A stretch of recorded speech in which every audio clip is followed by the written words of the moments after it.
right, so sudden death round two is complete, and Brandon, you were on the water for about 10 hours today, but the only part that mattered was a 13-minute stretch late in the day where you went from basically at the bottom of the list to the top of the list. Talk about Yeah, that a little bit. yeah, it was probably one of the crazier days that I've had in Major League fishing the selects. Definitely the most weather delays that we've had. Had some crazy rain, lightning. There might have even been a little hail in there. Just crazy storms that came through, and they popped up quick, and then they kept like circling back around and building. And so we had some weather delays, and it was tough to get any like momentum and rhythm going. And uh, thought that I was going to be able to get on a good shad spawn in the morning, and that didn't happen. Even when I did find a shad spawn, and for whatever reason, there were no bass around. And then, really, as the day progressed, it didn't look like anybody was going to hit the 22-pound target weight.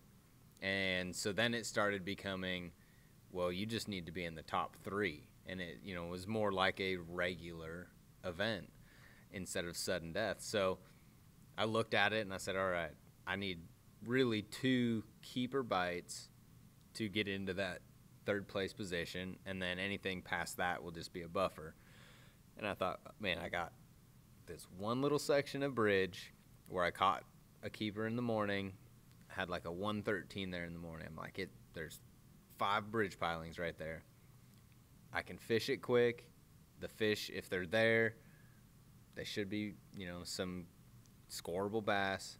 And I rolled up there and just started catching them. And like you said, 13 minutes, I went from like 5th or last all the way to the lead. And it was crazy. I mean, most of the fish were 1-3, 1-4. But then I did catch one bonus one, I'll call her. It's a fat pre-spawn, 2-pound, 10-ounce or 211 that really skyrocketed me, up there above Fletcher. Can you talk a little bit about the baits that you found success on today and kind of how that changed, from the morning bite into the afternoon with the delays and what you caught them on there at the end?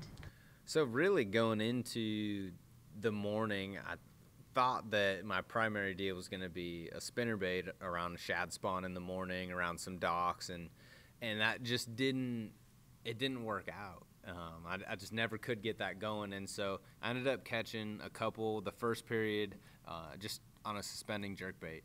A little bit deeper diving one. I felt like a lot of those fish were suspended down there around like 10 to 12 foot, and so I wanted to get it down right above their head.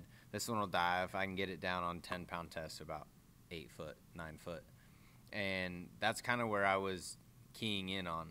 And I got a couple keepers first thing in the morning.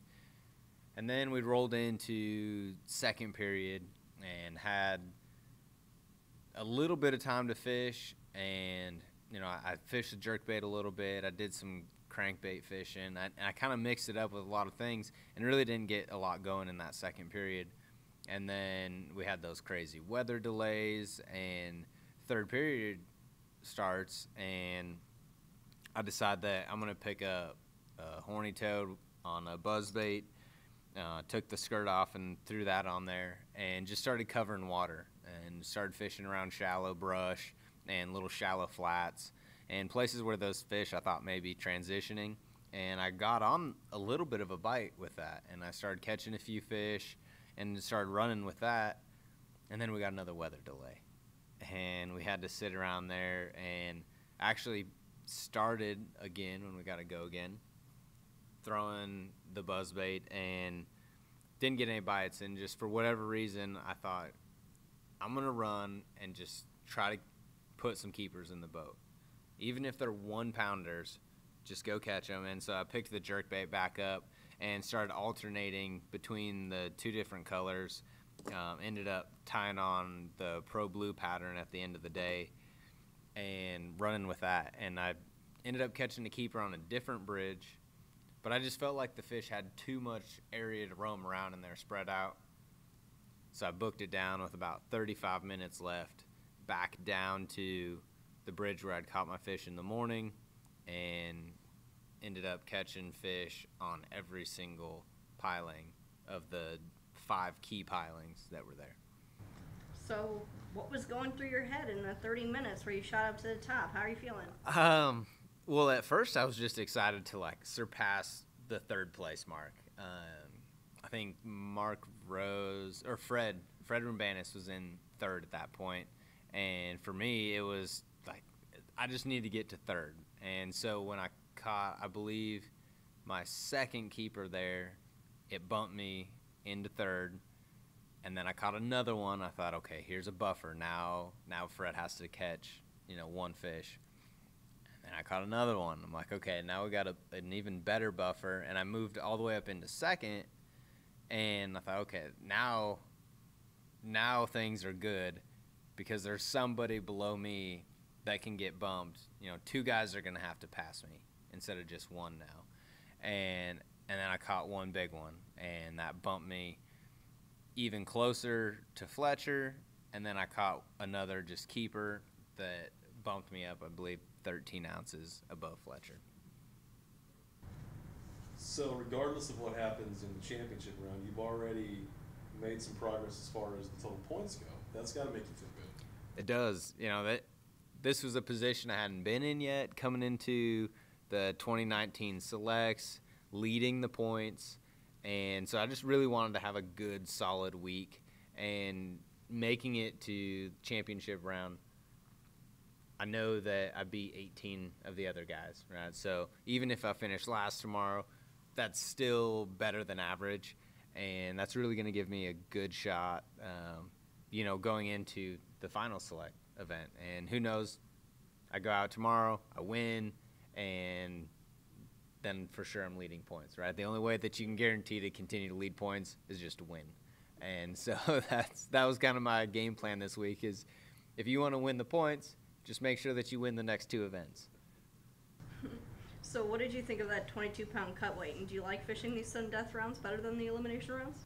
I feel like the sudden death creates way more intensity first thing in the morning, especially when that first guy catches one.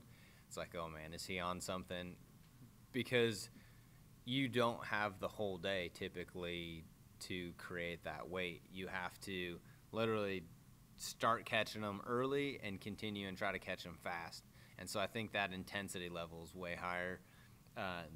When they told me 22 pounds, I thought they were crazy. I'm like, you do realize that's really ambitious, 22-pound cut weight.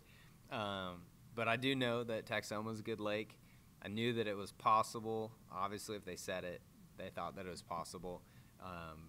But it just showed how tough today was when nobody reached that cut weight or the target weight. So do you blame it on the rain? Is that what kept people from? I don't know if it was the rain as much as just changing conditions and nobody really having the time to get dialed into something or check enough things. Because every time you have those weather delays, something changes and you have to readjust and try to refigure out what those fish are trying to do. So you, Fletcher Shryock, Mark Rose, Wesley Strader, and Jordan Lee. That's a pretty stacked championship round. It's a stout group. What do you think about that group of anglers in general? And then what do you do tonight to prepare for a championship round to fish against them tomorrow? Well, let's see. I'm probably going to do the same thing preparation-wise that I've done the last couple days, and that is literally throw every rod and reel combo I have in the boat, and pretty much just about every box that I own full of tackle is going in that boat. It's completely packed full, because what I've learned is you never know where you're going to go, what situation you're going to see. Just when you think that you might know what's going on, they can throw a curveball in it and take you somewhere that you would never expect. So I'm going to keep everything loaded in there. Hopefully I get to use the same boat again so I don't have to. I've got to use that boat the last 2 days. She's treated me well. So hopefully we'll go out there, see what happens. Tomorrow's a full day, so even if you don't get off to a quick start, you can make up for it later.